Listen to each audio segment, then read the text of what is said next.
प्यारे बच्चों, good morning. 8th class की हिंदी मीडियम साइंस में आप सभी का स्वागत है। हम 8th चैप्टर कर रहे हैं जिसका नाम है कोशिका संरचना एवं प्रकार्य। ठीक है बेटा, इस चैप्टर में देखेंगे कोशिका क्या होती है। थोड़ा सा कोशिका के बारे में हम 7th क्लास में पढ़कर आए हैं, पादप कोशिका और जंतु कोशिका। ठीक है बेटा, कोशिका जो है वो जीवन की सबसे छोटी इकाई है। चाहे वो जंतु कितना ही बड़ा हो, कितना ही छोटा हो, पौधे हो, जंतु हो, कोई भी हो बेटा, जीवन कहीं बसता है तो वहाँ पर कोशिका देखने को मिलती है। ठीक है बेटा, तो कोशिका की संरचना और उसके काम क्या क्या है वो हम इस लेसन में हम पढ़ेंगे। ठीक है, अब लेसन रीड करने। आप पहले ही पढ़ चुके हैं कि हमारे आसपास की वस्तुएं या तो सजीव हैं या निर्जीव हैं। आपको ये भी याद होगा कि सजीव वस्तुएं कुछ न कुछ मूलभूत काम करती हैं। पढ़ी कैसे इस क्लास में?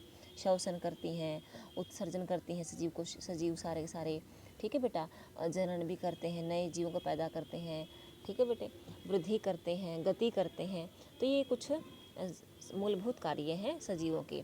विभिन्न अंगों के समूह विभिन्न काम करते हैं जो आपके द्वारा सूचीबद्ध किए गए हैं। इस अध्याय में आप अंगों की संरचना मूलभूत इकाई के विषय में पढ़ेंगे जिसे कोशिका कहते हैं। कोशिकाओं की तुलना में हम ईंटों से कर सकते हैं। जिस प्रकार ईंटों को जोड़कर भवन का निर्माण किया जाता है, उसी प्रकार बेटा विभिन्न कोशिकाएं एक दूसरे के साथ जुड़कर प्रत्येक जीव के शरीर का निर्माण करती हैं। ठीक है बेटा, कोशिका की खोज रॉबर्ट हुक ने 1665 में कोरक की स्लाइस, बेटा कोरक क्या होता है? छाल होती है, पेड़ की छाल को हम कोरक बोलते हैं। ठीक है, कोरक की छाल, पेड़ की छाल की स्लाइस क्या होती है? उसका छोटा टुकड़ा काटने से, खीरे का टुकड़ा काट लिया, खीरे की स्लाइस होगी वो। ठीक है, तो रॉबर्ट हुक नाम के साइंटिस्ट ने 1665 में कोरक की स्लाइस काटकर उसका आवर्धक यंत्र क्या होता है? वह यंत्र जो चीज़ों को बड़ा करके दिखाता है। ये बहुत सिंपल किस्म का माइक्रोस्कोप था, समझ गई बेटा, सूक्ष्मदर्शी था। आवर्धक यंत्र की सहायता से अध्ययन किया। कोरक पेड़ की छाल का एक भाग है।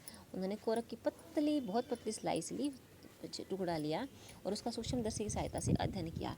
उन्होंने कोरक की स्लाइस में अनेक कोष्ठ युक्त अथवा विभाजित बक्से देखे। ठीक है बेटा, बहुत से बक्से देखे। ये बक्से मधुमक्खी के छत्ते के समान दिखाई दे रहे थे। दिख रहे हैं बेटा ये? ठीक है, और ये बक्सों को नाम दिया उसने सेल। और सेल क्या होती है बेटा? वो लैटिन भाषा बोलता था रॉबर्ट हुक। उसने बताया कि सेल होता क्या है बेटा? सेल होता है छोटा कमरा। लैटिन भाषा में सेल को छोटा कमरा बोलते हैं। ठीक है बेटा, कोशिका की खोज रॉबर्ट हुक ने 1600 आगे देखो बेटा, रॉबर्ट हुक द्वारा देखी गई कोरक की कोशिकाएं। ठीक है, इसमें देखो बेटा, उन्होंने यह भी देखा कि एक कोष्ठ अथवा बॉक्स दूसरे से एक दीवार अथवा विभाजन पट्टी द्वारा अलग है, यानी कि प्रत्येक जो कोष्ठ है, बॉक्स है, वो एक दूसरे से अलग है, जुड़े हुए हैं एक दीवार के द्वारा। हुक ने प्रत्येक कोष्ठ को कोशिका का नाम दिया। हुक द्वारा देखी गई है बक्सेनुमा संरचनाएं वास्तव में मृत कोशिकाएं थी। ठीक है बेटा, मरी कोशिकाएं थी सारी बेटा, क्योंकि छाल जो होती है ना, पेड़ की छाल होती है, और तने का अधिकांश भाग जो होता है बाहर वाला, अंदर का थोड़ा सा भाग ही जीवित होता है, वरना तने का अधिकांश भाग जो है वो मृत ही होता है। ठीक है बेटा, डेड सेल होती हैं, वो मृत कोशिकाएं होती हैं। अच्छा, इसमें ये बात नहीं आई ना? ठीक है, मैं बताती हूँ बेटा।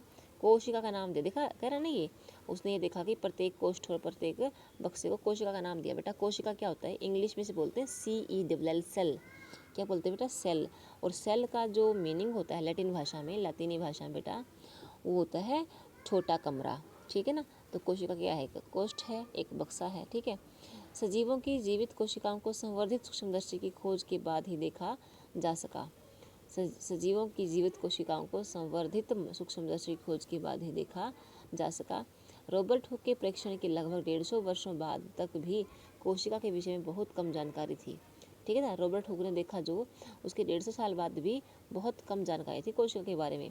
आज हमें कोशिका की संरचना एवं कार्यों के विषय में बहुत अधिक बातें पता है। ठीक है बेटा, उसके बाद देखो, जब यह अधिक आवर्धन कैसे संभव हुआ बेटा?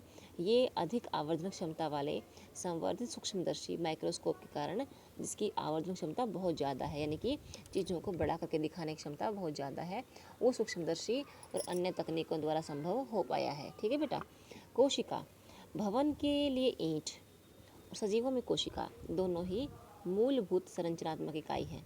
संरचना क्या होती है बेटा? बनावट। तो जैसे कि भवन ईंटों से बनता है, शरीर वैसे ही कोशिकाओं से बनता है। जीव जो है, पौधा, जंतु, छोटा बड़ा, मच्छर भी, कोई भी है, सभी किससे बनते हैं? कोशिकाओं से बनते हैं। हालांकि भवन निर्माण में एक समान ईंटों का प्रयोग होता है। कह रही है ना बेटा ये, ठीक है। चित्र 8.2 में ए और बी देखनी हमने, चित्र 8.2 में, है ना। देखो भवन में ईंटें दिख रही है आपको, ईंट की दीवार और ये प्याज की झिल्ली की कोशिकाएं दिखाई दे रही हैं। वैसे देख लो क्या कह रही है बेटा ये, कुछ पहले क्या कह रही है?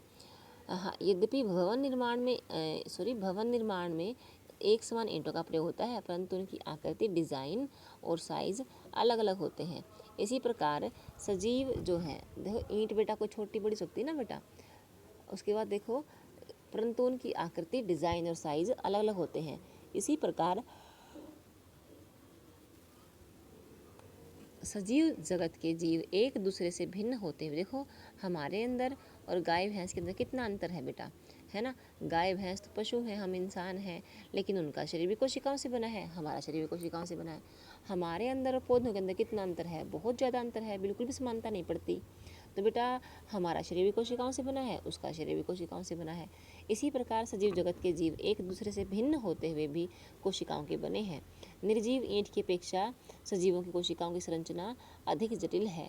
निर्जीव ईंट की अपेक्षा सजीवों की कोशिकाओं की संरचना अधिक जटिल है। उसके बाद पहेली कहती है कि मुर्गी का अंडा आसानी से दिखाई देता है, क्या यह एकल कोशिका है या कोशिकाओं का समूह है? तो बेटा पहेली किस बात का जवाब आगे मिलेगा, पहले मैं दे देती हूँ बेटा। जो मुर्गी का अंडा है बेटा, वह एकल कोशिका है, वह सिर्फ एक कोशिका है, ठीक है बेटा। सबसे बड़ी कोशिका है ये शुतुरमुर्ग का अंडा, ठीक है बेटा। अंडा चाहे किसी भी पक्षी का हो, किसी भी सरीसृप का हो, सांप का, छिपकली का, ये सारे अंडे क्या होते हैं बेटा? एकल कोशिका होती है। और जो सबसे बड़ा अंडा है या कह लो सबसे बड़ी कोशिका है धरती पर, वो है शुतुरमुर्ग का अंडा, ठीक है बेटा। तो देखो चित्र दिखा रखे इसने, ईंट की दीवार, प्याज की झिल्ली। मुर्गी का अंडा एक एकल कोशिका है तथा आकार में बड़ा होने के कारण इसे नंगी आंखों से देखा जा सकता है। सजीवों में कोशिकाओं की संख्या, आकृति एवं साइज में भिन्नता होती है। यानी कि कोशिकाओं की संख्या, बड़ा जीव है तो ज़्यादा कोशिकाएं, छोटा जीव है तो थोड़ी कोशिकाएं, ठीक है बेटा। मच्छर है, मच्छर की बजाय हमारे शरीर में कोशिकाएं ज़्यादा होंगी, ठीक है। अब हमारी तुलना में हाथी में ज़्यादा कोशिकाएं होंगी, ठीक है बेटा। देखो वैज्ञानिक किस प्रकार सजीव कोशिकाओं का परीक्षण और अध्ययन करते हैं? देखो बेटा वो सूक्ष्मदर्शी का उपयोग करते हैं, ठीक है ना वैज्ञानिक, और क्या करते हैं? जिसकी सहायता से वस्तु के आवर्धित प्रतिबिंब का अध्ययन किया जा सकता है। कोशिका की संरचना को ध्यान से देखने के लिए वो क्या करते हैं? इस पर रंग करते हैं अलग अलग, ठीक है बेटा। जैसे कि ब्लू कलर कर दिया, येलो कलर कर दिया, रेड कलर कर दिया। तो कोई कोशिका का कोई घटक जो है, कोई अंग तो लाल कलर ले लेगा, कोई नीला कलर ले लेगा, कोई येलो कलर ले लेगा, ठीक है बेटा, कोई हल्का नीला ले लेगा।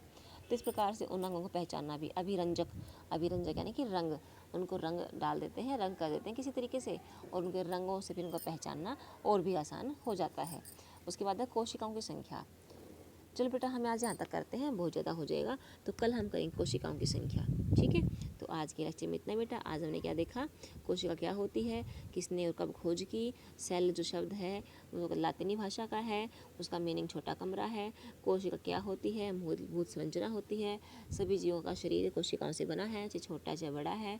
सबसे बड़ी कोशिका शुतुरमुर्ग का अंडा है। किसी भी जीव का अंडा हो वह एकल कोशिका होती है। उसके बाद बेटा हमारा शरीर जो है कोशिकाओं से बना है, एक नहीं बहुत बहुत अनगिनत कोशिकाओं से बना है, ठीक है बेटा।